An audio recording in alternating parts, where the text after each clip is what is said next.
បងប្អូនទុកម៉ែជាទីស្នេហាថ្ងៃនេះខ្ញុំបាទផតត្រាពីកម្មវិធី24 Daily សូមនាំអារម្មណ៍លោកអ្នកមកទស្សនានៅរមណីយដ្ឋានមួយដែលមានឈ្មោះថាអូកូគីរមណីយដ្ឋានអូកូគីស្ថិតនៅក្នុងតំបន់លោកជ្រោះលោកយាយម៉ៅឬក៏ជ្រោះពេជ្រនិលដែលយើងធ្វើដំណើរពីក្រុងព្រះសីហនុឬក៏ពីក្រុងភ្នំពេញត្រឡប់ពីក្រុងភ្នំពេញមកដល់ជ្រោះលោកយាយម៉ៅពោះតែ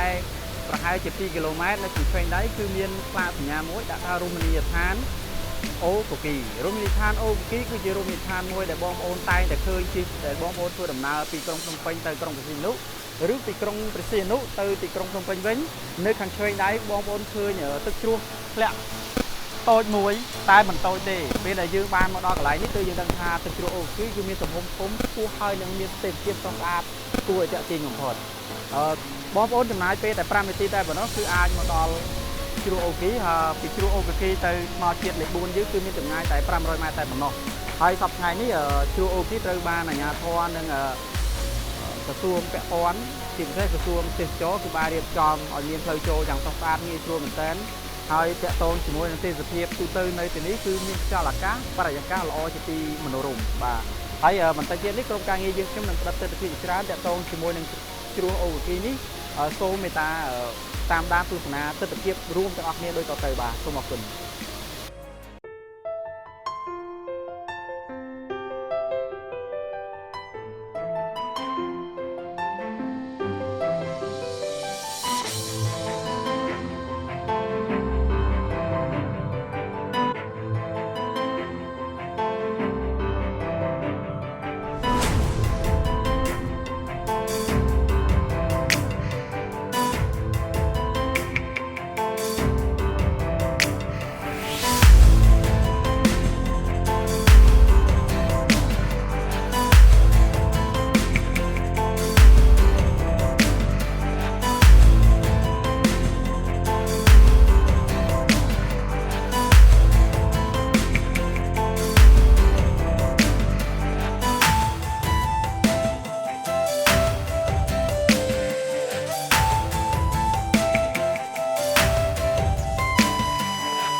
បាញ់មិញនេះខ្ញុំបានចុះទៅមួយទឹកនៅជ្រោះអូកូគីនេះពិតជាត្រជាក់ស្រួលមែនតើហើយត្រជាក់មែនតើប៉ុន្តែមិនត្រជាក់ខ្លាំងទេសប្បាយរីកនឹងមួយទឹកនៅទីនេះហើយជាលើកទី1ហើយដែលខ្ញុំបានមកកន្លែងនេះមិននឹកស្មានថាជ្រោះអូកូគីដែលយើងតែងតែធ្វើដំណើរពីក្រុងភ្នំពេញទៅក្រុងព្រះសីហនុដែលយើងមើលឃើញទឹកជ្រោះនៅលើភ្នំមួយនោះមានសម្រស់ស្រស់ស្អាតហើយគួរឲ្យចង់កំសាន្តយ៉ាងនេះសោះហើយសំណូមពរបងប្អូនទាំងអស់គ្នាសូមចំណាយពេលបន្តិចទៅក្នុងការធ្វើដំណើរកំសាន្តនៅតំបន់អូកូគីនេះគឺស្រស់ស្អាតខ្ញុំធានាថាស្អាតហើយពិតជាទាក់ទាញមែនតើដឹងពី